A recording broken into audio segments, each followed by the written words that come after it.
چې کله نبی علیه الصلاۃ والسلام مقام جحفی ته ورسید ذوالحلیفه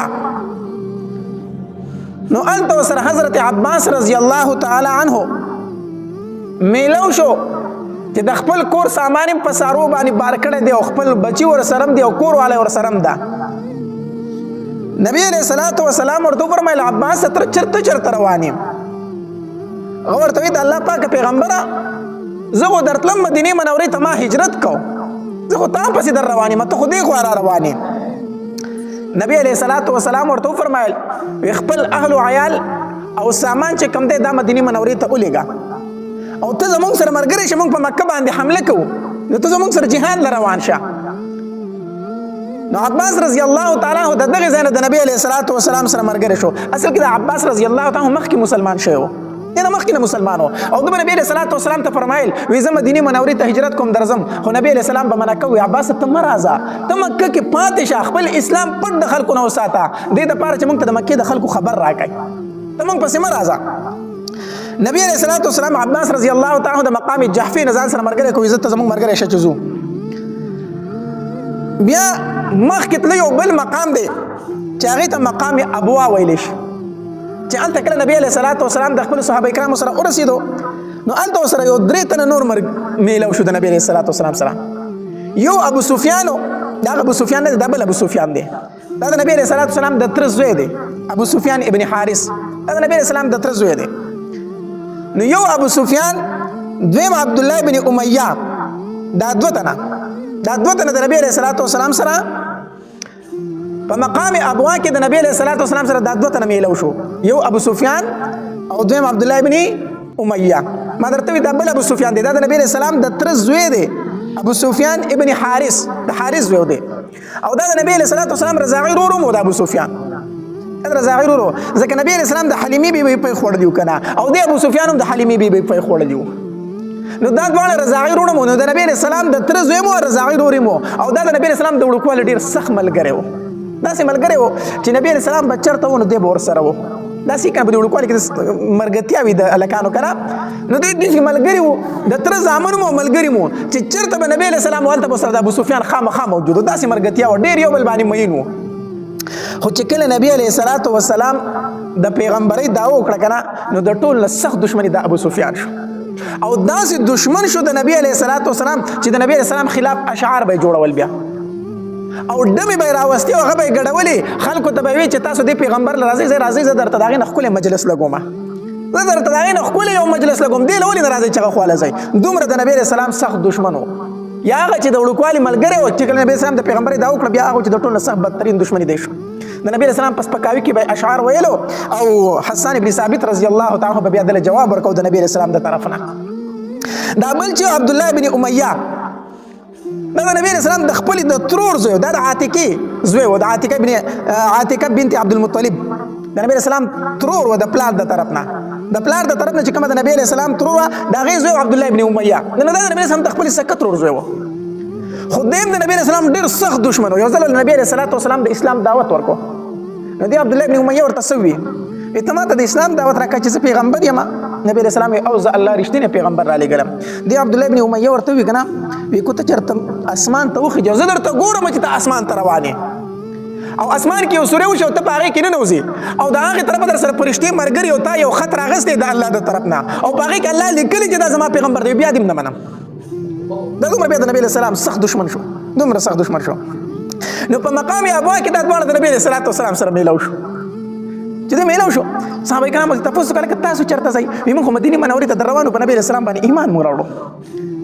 صحابه کرام راله نبی علیه الصلاۃ والسلام له زیری ورکو وی د الله پاکه پیغمبره ستا د وړوکوالي هغه دوست ابو سفیان او ستا د خپلې ترور زوی عبدالله بن امیه هغه دواړه مسلمانېږي اجازه ته ورکړه چې راشي کلمه ورته ووایي. نبی علیه الصلاۃ والسلام وفرمایل زما مخې له مه راولئ مه راولئ. صحابه کرام حیران شو د الله پاکه پیغمبره تا خو به د دوی دپاره ډېرې دعاګانې غوښتې ته خو به په دوی پسې ډېر زیات خفه وې او دعا به دې غوښته چې الله یو مې د وړوکوالي ملګری دی یو مې د ترور زوی دی الله دا مسلمانان کا او اوس چې هغه مسلمانېږي ته مه خاړئ. نبي علیه السلام فرمایل بس ما خوالی مه راولئ دوی ما ته ډېر تکلیف راکړی دی دوی ما ته ډېر زیات تکلیف راکړی زما خوالی مه راولئ. هر صحابي براته خوشالي ده په نبی علیہ السلام به زیری کو چې الله پاک پیغمبر استاد وړوکوالي دوست ابو سفیان او استاد ترور زوی عبد الله بن امیہ مسلمانی کی رای ولو د نبی علیہ السلام طرف به جواب ملو شما خو علی مراوله د نبی علیہ الصلوۃ والسلام سره ام سلمہ رضی الله تعالی عنها په سفر کې دوی هغه ته ویل وی ته زموږ لک سفر شو نبی علیہ الصلوۃ والسلام ته کنه نو ام سلمہ رضی الله تعالی عنها را نبی علیہ الصلوۃ والسلام لره وی د الله پاک پیغمبره استاد نبوت او استاد خو اخلاق نه پر دې خلک محروم نه دي دا یو دي د وړوکوالي دوست او بل دي د ترور زری دوی بس استاد اخلاق نه څنګه محروم دي الله پاک پیغمبره اجازه ولور کچ راشي چې ایمان راوړي نبی علیہ الصلوۃ والسلام ورته فرمایل ام سلمہ ډیر تکلیف را کړې دي دواړو ډیر تکلیف را کړې یو زما پس پکاوي کې اشعار جوړولو او د بل ته ما خبره وکړه د ایمان نو د مال دسی جواب راکو چې کو د الله د طرف نه سره پرشتي را شو مال د الله د طرف نه خطر وړي بیا دې نه منم داسې جواب د مال را کړې ده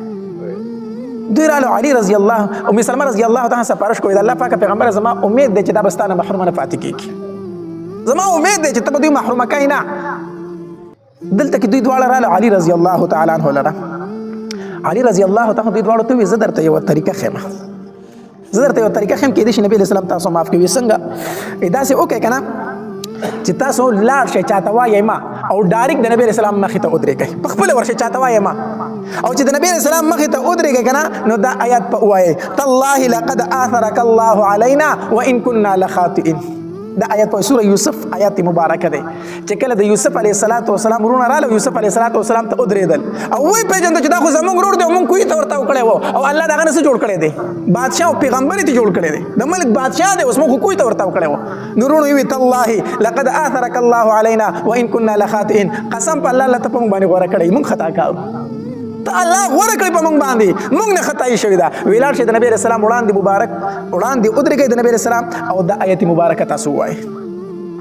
ابو سفیان چې څنګه راغی او نبی رسول الله ته مخامخ ودرېد کنه د آیت وی تالله لقد آثرك الله علينا وان كنا لخاطئين قسم په الله د الله پاک پیغمبره الله ته په مونږ غوړه کړی خو مونږ خطا کارو مونږ نه پوهیدو چې کله دا آیت ولوستو نبی رسول الله ته ورته څنګه وکتل نبی رسول الله جواب ورکو ویلا تسریب علیکم اليوم پتا څه هیڅ ملامت یا نشته دی یغفر الله لكم وهو ارحم الراحمین الله به تاسو ته بخنو کې الله ډیر رحم کوونکی دی زه تاسو مسلمانان شوي ګوره نبی رسول الله بچ څوک ورته مخامخ راغی به نبی رسول الله مخ مبارک نه شوټینګ ورته نبی رسول الله والسلام ورته فرمایله لا تسریب علیکم اليوم پتا څه هیڅ ملامت یا نشته خیر دی به کومه ته خو ارسه ویلی ما معاف کړی بیا او نبی علیہ الصلوۃ والسلام ورته فرمایل الاسلام يخدم ما كان قبله تاسو چې مخکې ما سره څه کړی دي اسلام هغه ارس تاسو ختم کړو هغه ارس تاسو ختم شو د اسلام د وجه نه ټول ګناهونه درته الله معاف کړو دی ابو سفیان بیا د نبی علیہ الصلوۃ والسلام په مدح کې اشعار ویل او دی به د نبی علیہ الصلوۃ والسلام مخامخ نه براتو نبی رسول الله نه څنګه ته ګرځیدو او هغه نبی رسول الله بوله د جنت زیری ورکول اے ابو سفیان اے زما د وړوکوالي مرګریا اے زما رضا ورته خو جنتی نبی رسول الله بوله د جنتی زیری ورکاو خدای به شرمېدو په خپل کړو باندې دوم رستو مانو او دا رنګي عبد الله ابن ابي اميه دغه د نبی رسول الله والسلام نه چرته دې په ژوند کې هم د نبی رسول الله ته په بیان دي کتلی چې کوم ځکه به نبی رسول الله د رسول الله خطه قتل د خپل ملامتیا د وجه د نبی رسول الله ته په بیان وکتلی بهر حال په لار کې ورسره دوی میلو شي د دواړه ملګری د دواړه صحابه کرام ابو سفیان او عبد الله ابن ابي اميه دوی مسلمانان شو د نبی رسول الله سره روان شو نبی علیہ الصلوۃ والسلام خو د رمضان المبارک میاشو پر لسم رمضان دوی روان شي وو نو د نبی علیہ السلام او د صحابه کرام روزه وا خو چې یو ځای ته ورسېدل نو په نبی علیہ الصلوۃ والسلام باندې په خپل هم او په صحابه کرامو باندې هغه روزه ډیره ګرانه شو ځکه یو ګرمي وا دویم جهاد ته روانو نو کمزورتیان په بدن کې راتله نو چې نبی علیہ السلام او قتل چې زما صحابه کرام د روزي د وجې نه کمزوري کیږي نبی علیہ السلام صحابه کرامو ته فرمایل روزه ما تکه روزه تاسو څه کوي ما تکه ځکه حدیث مبارک کې راځي ليس من البر الصيام في السفر دا نیکی نه ده چې په سفر کې روزه ونیسي نو نبی علیہ السلام صحابه کرامو ته فرمایل په خپل روزه ما تکړه صحابه کرامو ته فرمایل تاسو روزه څه کوي ما تکه ځکه jihad لروانه کمزوري کیږي روزه اس په نبی علیہ السلام په صحابه کرامو سره کړله ما تکړه د امام ابو حنیفه رحمه الله مذهب دا دی چې کو سفر د مشقت وي تکلیف والا سفر وي نو پای کې ته روژه خوړی شي بیا چې کله کوجه شي د هغې به سره وګرځئ قضا به راوګرځئ خو کو چېرته سفر د آرام وي لکه نن سبا ایر کنډیشن والا بسونه دي جازونه دي هېڅ تکلیف پکې نه نو که سفر د راحت وي بیا روژه نیول بهتر دي غوره دي وجه دا ده چې د روژې مبارکې چې کم فضایل دي دا په نورو میاشتو کې بیا نشته ځکه چې د رمضان مبارک کم فضایل دي دا په نورو میاشتو کې بیا نو اگر چې د دې روژې به ته وروسته قضا راوګرځئ خو په رمضان مبارک کې چې د روژې کم ثواب هغه خو نشته دی که نه هغه رحمتونه هغه فضیلتونه خو بیا نشته دی نو نبی علیه الصلاة والسلام او صحابه کرامو روژه ماته کړله مقام مر الزهران ورته ویلی شي ځکه اوږد سفر دی د مدینې منورې نه چې مکې مکرمې ته ځي الله دې موږ ټول بار بار بوځي ډېر لوی سفر دی نو چې کله مقام مر الزهران ته راورسېدل که نه نو نبی علیه الصلاة والسلام وفرمایل صحابه کرامو ته وایي دلته تاسو پړه واچوئ پړه واچوئ دلته کې ځکه شپه ده دلته آرام کو ماسخوتن ټیم و نو چې سیدا تیاره خوره شو که نه نو نبی علیه الصلاة والسلام وفرمایل وایي د خپلو خیمو سره اورونه بل کړئ اور نه دی اور بل کړئ دا د عربو عادتو چې کوم ځای کې به یې پړاو اچو که نه نو هلته کې به یې د خپلو خیمو سره اور بل کو یو خو پخلي مخلي به هم تیارول ځان لا دویم دا اور به یې ځکه بل کو چې دا لوکي برخ وخېږي او خلک یې ویني چې دلته قافله راغلې او قافله پاتې کېږي نو خلک به راغې د هغې سره به یې تجارت وکړو څه به یې په دوی خرڅ کړو څه به یې د دوی نه واخیستل داسې تجارتي قافلې به روانې وي نو د اور به یو علامت په د لرې نه به ښکاره شو چې پلانکي ځای کې قافله د خلک به راټول شو نو تجارت پالته کې وشو میله به ولګېدله نو نبي علیه الصلاة والسلام فرمایل وی د خپلو خیمو سره تاسو بل کوئ اورونه بل کوئ دغلته کې مکې والا ته خو پته وه چې موږ د نبي علیه السلام سره واده خلافي کړې ده او یو ورځ به نبي علیه السلام په مکه باندې حمله کوي کو هر کله ده خپل ځان خو ورته معلومه و چې موږ بدعهدي کړې ده نو دوی به کله کله د شپې چکر لګو چې یاره د مدینې منورې د طرفه خو خیر دی که نه څه حمله ممله خو نه کېږي نو درې تنه راوتي وو یو ابو سفیان ابن حرب او دویم بودیل بن ورقه او دریم حکیم دا درې کسانو د مکې سردارانو دوی راوتي وو بارې چکر وو چې یاره د مدینې منورې د طرفه خو خیر دی که نه څه حملې مملې خو بس دغه نه دوی چې وکتل خیمې لګېدلې او ورونه بلیږي دا یو بل نه تپوس کوي وایي بودیله د ابو سفیان د بودیل نه تپوس کوي بودیله معلومیږي دغلته کې چېرته قافله راغلي اور بلیږي خیر خو دی نو دا بودیل ورته وایي دا د بنو خزاعه یو لښکر دی هغه دغلته تېرېږي د بنو خزاعه یو لښکر دی په دغې طرف باندې تېرېږي نو ابو سفیان ورته وایي بودیله لږ د عقل لږ کار واخله بنو خزاعه دومره زیات دي ته خو د خیمو د ورونو ته وګوره که نه هغه دومره زیات دي هغه چېرته ډېر خلک د ټول ملک د اور نه ډک دی وایي زه چې لږ تماشه وکړو خواله ورشو که نه چې لږ ورنږدې شو د نبي علیه السلام صحابه کرامو هغې چوکیداري کوله دا درې واړه ونیول ګرفتار یې کړو چې ونیول بس یو ابو سفیان یې ونیو دویم بودیل بن ورقه او دریم حکیم دا درې واړه یې ونیولو چې ونیول عباس رضی الله تعالی عنہ مسلمان شو کنه دلته سره کسان خبرې کوي څوک وي وجنو څوک وي نبی رسول الله خو بیا دا خبرې ور سره کوي په دې کې دغه تیرېدو عباس رضی الله تعالی عنہ عباس رضی الله تعالی په خچره باندې سور دی نو چې خبرې واورېدې ویره دا خبرې خو د ابو سفیان دي خبرې د چا دي د ابو سفیان وایي پېژندو که نه نو اواز یې ورته کو نږدې ولغوي ای ابو سفیانه ابو سفیان منډه کړه وي عباس ته دلته وي او زه دلته یم وي وجنې مې ما بچ کا نو عباس رضی الله تعالی عنہ فرمایل ای ابو سفیان قسم په الله کو د بچ کېدو بله لارې خو زما خچر ته راخېږه نو ایله به بچ کېږي زما خچر ته راخېږه بس ابو سفیان منډه کړه د عباس رضی الله تعالی سره په خچر سره شاته کېناستو عمر رضی الله تعالی چې وکتل چې ابو سفیان دی توره یې راویسته او رامنډې کړې رامنډې و چې دا خو د نبي سلام د ټولو نه سخت دشمن دا دی ځکه غزوه بدر کې دی و په غزوه احد کې دی و په غزوه خندق کې دی و په ټولو جنګونو کې د نبي اسلام خلاف جنګېدل او مشري به یې کوله عمر رضی الله عنه چې ولیدل چې ابو سفیان لاس له راغلی دی او مسلمان شوی هم نه دی توره یې راواخېسته او رامنډې کړې ابو سفیان د عباس رضی الله تعالی ته فرمایي وی عباسه وی دا پورې خو عمر نه دی را روان وی را روان دی وی قسم په الله زما د مرګ دپاره را روان دی زما د مرګ دپاره را روان دی جو عباس رضی الله تعالی خچر په منډه کو اوس عمر رضی الله پیدل او عباس رضی الله په خچرو دی په منډه اغستی دی نو د شا اړې ورته عمر اواز وکړو وی ای عباس قسم په الله لږ ودرېږه دا خو د نبي علیه السلام ډېر سخت دښمن دی ته یې زما نه چېرته ځغلی او که د نبي علیه السلام خواله دی به اوس بیا زما په لاس نه راځي ځکه چې دی مسلمانېږي او نبی علیه السلام ولې پناه ورکوي خو د نبي علیه السلام د رسېدو نه مخکې لږ مال راکړي چې به د خپله توره لږه سړه کړه عمر رضی الله عنه پسې منډې وخي وخي عباس هم په منډه اغوستی دی د هغه نه ځغلی عمر نه ورته منډې وایي حتی تر دې چې د نبي علیه السلام خواله یې ورسو وایي د الله پاکه پیغمبره ابو سفیان دی را سره ابو سفیان دی را سره نبی علیه الصلاة والسلام ورته وفرمیل ښه ابو سفیان دی او وایي دې کوم ځای وایي ستا ملګرو ګرفتار کړی دی ستا ملګرو څه کړی دی ګرفتار کړی دی نبی علیہ الصلوۃ والسلام ابو سفیان ته وویل ابو سفیانه ایمان راوړه زه درته اوس هم وایم ایمان راوړه، اگر چې زما ډېر سخت دښمن یې، اگر چې زما ډېر صحابه کرام ستا د لاسې شهیدان شوي دي، خو اوس درلم دعوت در کوم ایمان راوړه، ایمان راوړه. حدیث مبارک کې راځي نبی علیه الصلاة والسلام فرمایي وی د زرو کافرو قتل کول دا ما ته خوښ نه دي، بلکې ما ته خوښ د یو تن مسلمانېدل دي. زه دا نه خوښوم چې زر کافر دې قتل شي، زه ډېره مینه د دې سره لرم چې یو کافر دې مسلمان شي، د دې سره مینه لرم. وی ابو سفیان زه درته وایم چې مسلمان شه. ابو سفیان نه مسلمانېدو، انکار یې کوم. هغه نور دوه ملګري چې کوم ورسره وو، بدیل ابن ورقه او حکیم، هغې خو ایمان راوړو، خو نبی اسلام ته څنګه مخامخ شو کلمه ویل مسلمانان شو، خو د ایمان نه راوړو. اوس عمر رضی الله عنه ته سیټ ولاړ دی توره رستلی دا وی د الله پاک پیغمبر دې نه مسلمانۍ کو، داسې موږ بیا نه راځي، زما د توري په حواله کا،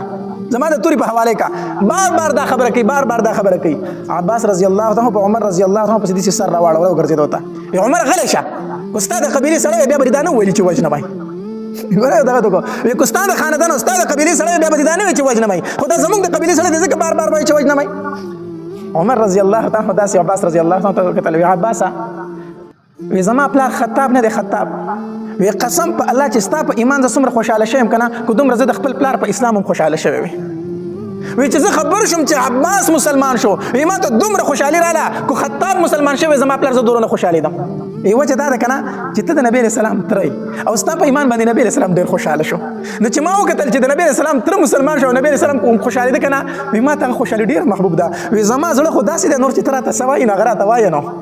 زه دې د دې وجې نه وژنم چې دا زما د قبیلې نه دی، زه دې د دې وجې نه وژنم چې دا د نبی علیه السلام ډېر سخت دښمن دی. نبی علیه السلام عباس رضی الله تعالی عنه فرمایل وی عباس دې خپلې خیمې ته بوځه هلته به شپه وکړي، د ابو سفیان ځان سره بوځه هلته به شپه وکړي، که دا صحابه کرام یې ګورې پرېږدي نه، د ده ځان سره بوځ خپلې خیمې ته. نو عباس رضی الله تعالی د ابو سفیان ته دعوت ورکوي، وایي ابو سفیان مسلمان شه، ټول عمر مو ګټو ته او لوټو ته او بوټو ته سجدې وکړې، څه یې راکړو، بوتانو ته سجدې وکړو، څه خو تې ومنتل، مسلمان شه. او تا ته هم پته ده چې دا رښتینی پیغمبر دی او زه ما ته هم پته ده چې زما دا وراره رښتینی پیغمبر دی، ولې په ایمان نه راوړې؟ ابو سفیان راته په جواب کې څه وایي؟ عباس ډېره ښه پته راته ده چې رښتینی پیغمبر دی، ښه راته علم دی، ولې نه پوهېږم چې رښتینی پیغمبر دی، ولې ایمان نه راوړې؟ مړی څنګه ایمان راوړم؟ غیرت راله اجازت نه راکوي، غیرت لره اجازت نه راکوي. زه اوس په دې ایمان راوړم دا خلک به څه وایي؟ زمونږ د پښتو غیرت دی که نه، زمونږ د پښتو غیرت دی. مړه وایي دا کروړ مې دې پسې نورې تاوان شي خو دا کار نه کومه، زمونږ د پښتنو دا غیرت دی که نه. ته به یو سړي ته په جرګه کې سوال کوي، منت کوي، دا پورته مو چې لکه ستا پکې پیدا دا کار ولې نه کوي؟ مولوي صاحب د پیدې نه زما دې پسې یو کروړ نورې تاوان شي خو نه یې کومه، نه یې کومه، ولې نه کوه؟ بس ما له غیرت دا اجازت نه راکوي. نو هغه د هغې هم هغه د جاهلیت غیرت و، د جاهلیت غیرت و. وایي ښه راته پته ده چې رښتینی پیغمبر دی، رښتینی پیغمبر دی. ایمان ولې نه راوړې؟ مړه نو زه به د خلکو سره سترګې څنګه مخامخ کوم چې زه په دې ایمان راوړم، په دې ایمان راوړم. بهرحال عباس رضی الله عنه قایل نه کو په دې خبره باندې، په دې خبره قایل نه کو چې ایمان راوړه. سهار شو بیا ورسره عباس رضی الله عنه ملګری دی، وی راځه نبی علیه السلام خواله ځو.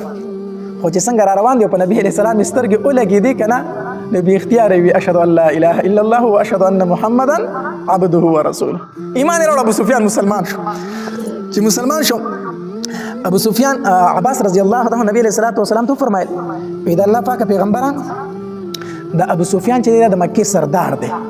د مکې مشر پاتې شوی دی، نو دته دا فخر لږ خوند ورکوي، دا خوښوي چې ما ته لکه څه یو امتیازي غونته شان وی، لکه د دا خبرو سره لږه مینه ده، نو دته یو عهده غونته کې ورکړه چې دی پرې خوشحاله شي. نبی علیه الصلاة والسلام وفرمایل وی څوک چې د ابو سفیان کور ته په مکه کې داخل شو هغه ته امن دی، هغه ته څه دی؟ امن دی. دا ورته نبی علیه السلام یو عزت ورکړو که نه، د ابو سفیان کور ته چې په مکه کې څوک داخل شو هغه ته امن دی، هغه ته به موږ هېڅ نه وایو. ابو سفیان ورته وایي د الله پاکه پیغمبر زما کور خو دومره دی نه چې ټول خلک پکې داخل شي، خو لږ کسان به داخل شي، نور به چېرته ځي. نو نبی علیه السلام وفرمایل وی څوک چې حرم ته داخل شو هغه ته هم امن دی، هغه ته به موږ څه نه وایو. د الله پاکه پیغمبر حرم خو هم دومره غټ نه دی، ټولې مکې خلک خو پکې نه راځي، ته بس خلک داخل شي نو بیا دا نورو. نبی علیه السلام وفرمایل وی چا چې په ځان پسې د خپل کور ور بند کړو هغه ته هم امن دی، هغه ته هم څه دی؟ هغه ته به هېڅوک نه وایي، که ایمان راوړي او که نه راوړي، خو چې په ځان پسې د کور ور بند کړو دته به څه امن وي. ابو سفیان اوس خبره لږ ټیک شو چې خلک د بازار پسې د ورونه بند کړي که نه، که ایمان راوړي او که نه راوړي، ورونه دې بند شي، امن به ورته څه شي؟ حاصل شي. بهرحال نبی علیه الصلاة والسلام بیا نبی علیه السلام عباس رضی الله عنه فرمایل وی د ابو سفیان یو غونډکۍ ته وخېجوه چې دا ټول صحابه کرام یې ویني چې څوک ورته څه ونه وایي، ځکه چې هر سړی د قبیلې د مکې سردار ابو سفیان دی، خو هر سړی د په مرګ پسې ګرځي. نو یې د غونډکۍ ته یې وخېجوه چې دا ټول مجاهدین یې ویني چې څوک ورته څه ونه وایي، چې پته ورته ولګي دا مسلمان شوی دی. وی ټیک شو راځه. نو ابو سفیان ځان سره داسې یو غونډۍ ته وخېږي او عباس رضی الله تعالی سره ودرېدو نو داسې قافلې را روانې دي یوه قافله را روانه ده د مجاهدینو د صحابه کرامو او د یو امیر د هغه جنډه نیولې ده مهاجرینو قافله راله او د هغې نه مشر چې کوم مخې ته امیر روانو هغه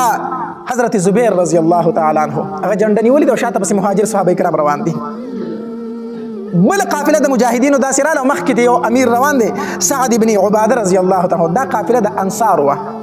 انصار د مدینې منورې چې کوم صحابه کرام دي مجاهدینو قافله را روانه وه مخې ته یو تن روان دی جنډه یې نیولې ده سعد بن عباده رضی الله تعالی خو چې دا سعد بن عباده رضی الله عنه د ابو سفیان په خوا تېرېده که نه او ده ته یې داسې وکتل هغه ته خو پته وه چې دې سړي زموږ پیغمبر ته ډېر تکلیفونه ورکړي دي نو په ډېر جذبه کې راغی نو چغې وویله وی الیوم یوم الملحمه نن به د جنګ ورځ ده د جنګ موږ به نن غوښې پرې کوو الیوم یوم الملحمه نن د جنګ ورځ ده ته به ګورې چې موږ نن څنګه جنګ کوو ابو سفیان ویرېدو وی دا څوک دي عباس رضی الله تعالی تپوس وکړو وی دا انصار دي که نه وی دا خو ډېر غصه دي دا خو ډېر غصه دي په دې کې کتل چې بله ډله را روانه ده په هغې کې هغه کسان روان دي چې ټولو اسلحې اچولي دي بس داسې را روان دي نو ابو سفیان داسې ویرېدو د عباس رضی الله عنه تپوس کوي عباس دا څوک را روان دي وی دا انصار او مهاجر شریک را روان دي